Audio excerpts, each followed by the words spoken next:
Well, hello again, everybody. It's Monster Forge, and I got this cheap today.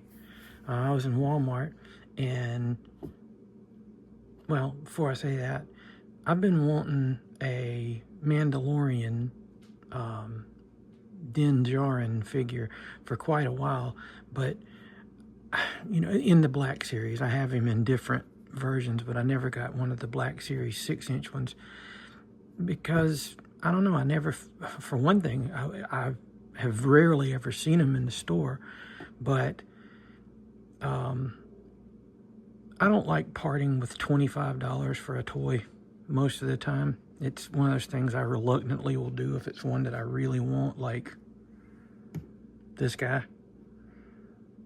I have a Stormtrooper collection. I needed a Black Series Stormtrooper. I paid full price for him, and it's not something I regret, but I don't know.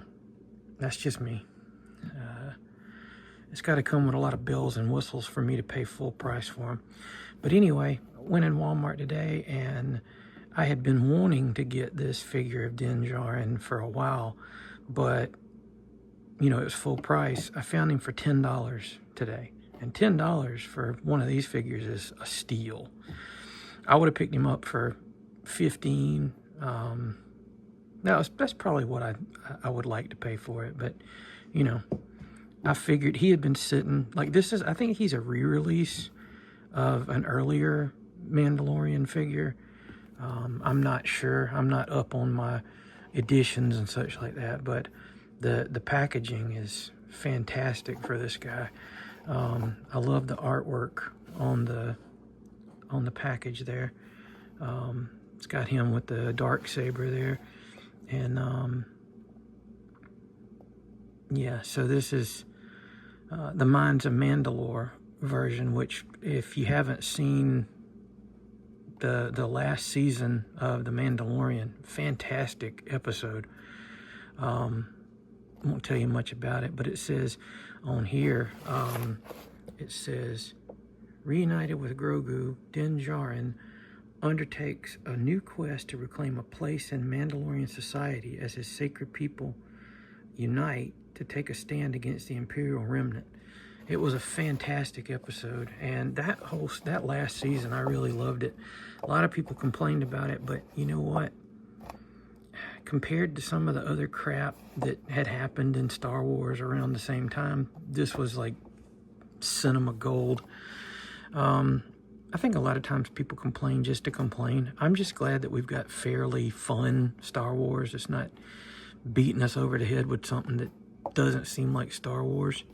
But that's just me. But anyway, wanted to get this guy and got him for $10, so I couldn't pass it up. So we'll open him up and see what he's like. I'm sure people have done reviews of this figure before.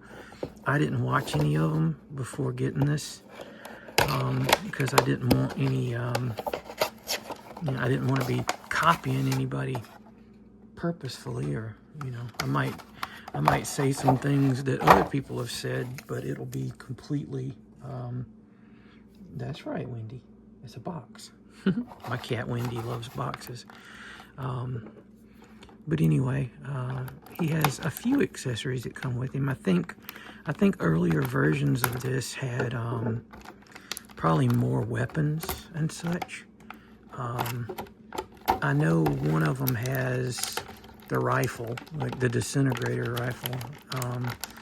But this one, is it rubbery? It's a little rubbery. I'm not overly fond of that when they do that. Let's get him out.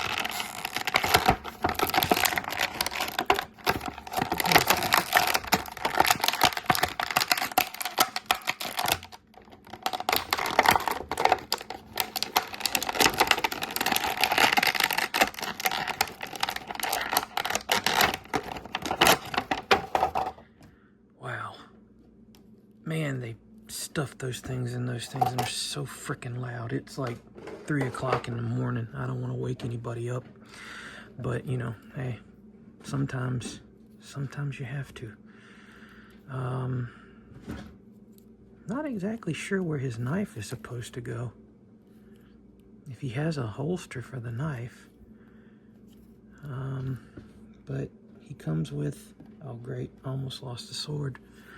He comes with the dark saber. Yes, Wendy, it's that time of night you run around like a maniac. I love it. He comes with the dark saber. Be kind of cool if the dark saber glowed. I don't know if it's a glow thing or not, but that would be kind of cool. I thought it was really cool how in the show they brought this weapon from, let's see, did it first appear in the Clone Wars? I think it did. I think Pre Vizsla, yeah, that's right, Pre Vizsla was in the Clone Wars, and then it carried through into Rebels, and now it's a part of like the you know, the live action Star Wars stuff. He's got like a little dirk or a little dagger. Not sure exactly where that's supposed to go on him, if he has like a little holder for it or not. I might be missing it. Now he doesn't have his jetpack, because at that point in the story he wasn't wearing it for, you know, whatever purpose. He wears it later in the show, but anyway,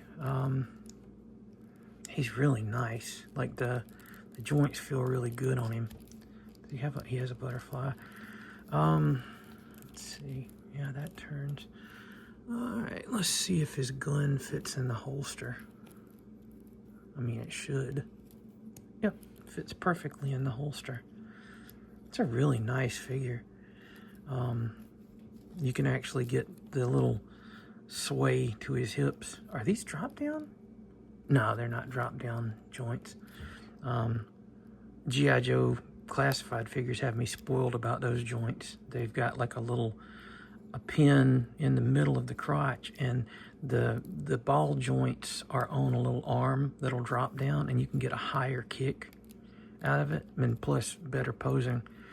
So, but the Star Wars stuff don't, you know, for the most part, they don't have those yet. I'm not sure if any have come with that before, but anyway, let's take a look at the, let's see, first of all, I want to arm him up.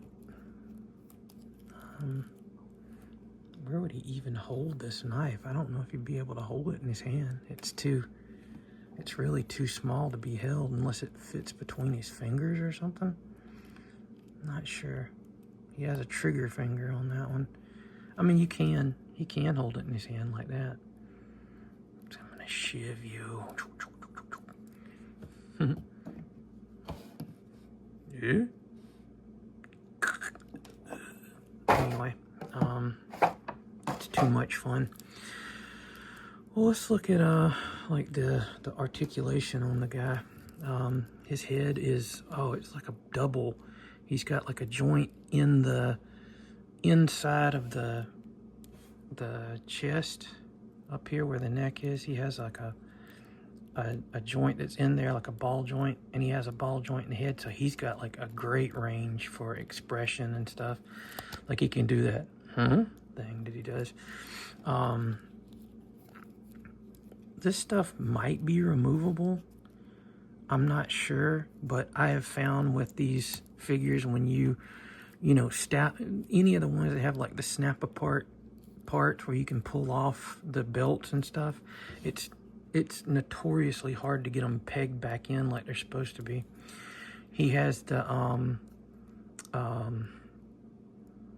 what do they call that thing? It's a big rhinoceros critter. Any other time I could tell you what it is, but that's his crest that he carries as his symbol for his clan, after he and Grogu met that thing in the first season. God, why does this thing...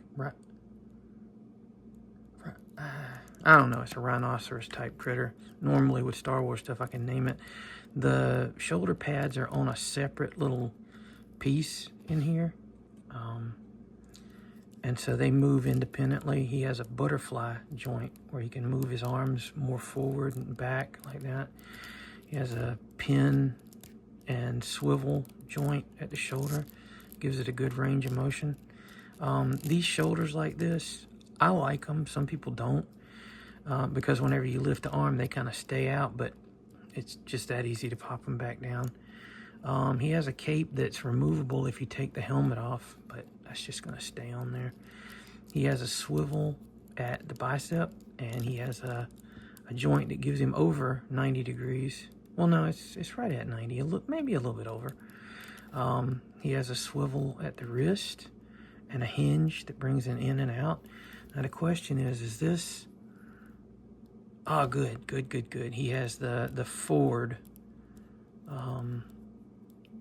so he can hold the sword, and the guns are held better that way.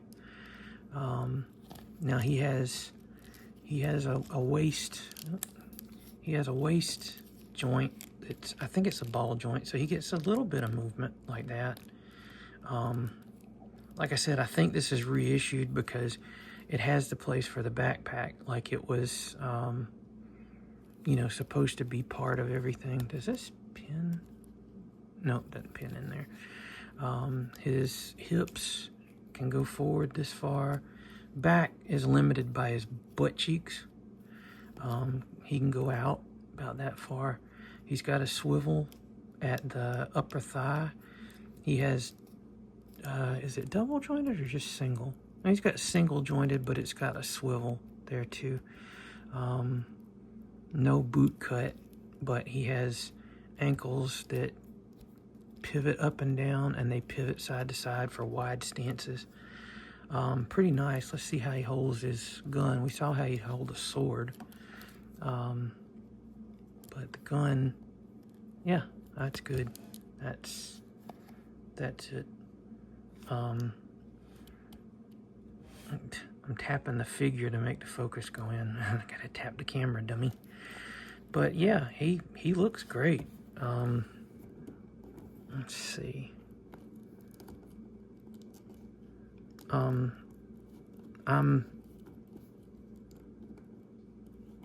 not going to keep him with the sword. I'm going to give it to Bo-Katan. I've got a Bo-Katan figure. I should have pulled it out for... Oh, all right. I should have pulled it out for this review, but I don't know. Just wasn't thinking, I guess. But yeah, he looks great. Really well. Like the silver paint apps on him are really nice. The silver helmet and everything. All the detailing on him is really good. Quite a steal for $10, honestly. Check your Walmarts, because if they have a surplus of these guys right now, they might be putting them on clearance at your store. Let's see how he looks with a stormtrooper. That's really good. Fit together pretty well. With Star Wars, the stormtrooper is a standard unit of measurement, according to Princess Leia. And it's, what is he, IG-11? Is that his name? I'm blanking out on my Star Wars lore today. Not exactly sure why, but... Oh, sorry. Didn't mean to give you motion sickness there. My camera, my little tripod is not wanting to click into... Okay, that's better. Now, here's the thing. The Grogu that is supposed to be scaled with the 6-inch Black Series figures, I always feel like he's a little too small. Come on out, buddy. Sorry if I sound really tired. It's really late. But, you know, there's the little... Oh, God, he's so cute. Little Grogu. He's got his little articulated shoulders, and I don't know if his feet... Yeah, his little feet are articulated, too. That's crazy. This is the Grogu that came with the IG-11. And he's supposed to be to scale with Din here. Let's see if I can get him there. I mean, I guess that's the right size. He just seems a tad small to me. Now, they put out a series of these kind of budget line 6-inch scale Mandalorian figures. And the Grogu that was in that line, I don't know, I almost feel like that's the right size, but I'm not sure. I'd have to look at some reference pictures, but I just feel like there's been pictures of Grogu standing with him that seems like he's maybe that tall as opposed to like this. But I could be wrong. Like I said, I'd have to do some pictures and size, you know, to figure that out. But once I figure out which one I'm going to use, because they're both adorable. Like these are well-made little figures by Hasbro, and you know, whichever one is more accurate is the one that I'll have my den with. This one has more articulation. This one just has articulation at the wrists and the head, but it's a good little decent range. And he's also got that cute little kind of diminutive chin that he has. It makes him so cute. This one doesn't have quite the up and down range as him, but you know, that's okay, because this one has wrists, it has the shoulder, it has the neck, and like I said, even the little feet are posable to some degree. But you know, the more I think about it, the more he's probably the right size for him. Like I said, I'll have to check it out, but this figure's fantastic. If you can find him cheap, all the more better. But you know, after having the figure in hand, I think if he had the backpack, I know this version of him doesn't have it, but if he had the backpack, and maybe if he had the disintegrator gun or whatever, or maybe even a Grogu that had come with him, I could definitely see spending $25 on him. But you know, as he is, I'm fine getting him for 10 like he is. So that's my review of the Black Series Minds of Mandalorian figure. And I hope you enjoyed it, and keep on being cool, guys. Monster Forge out.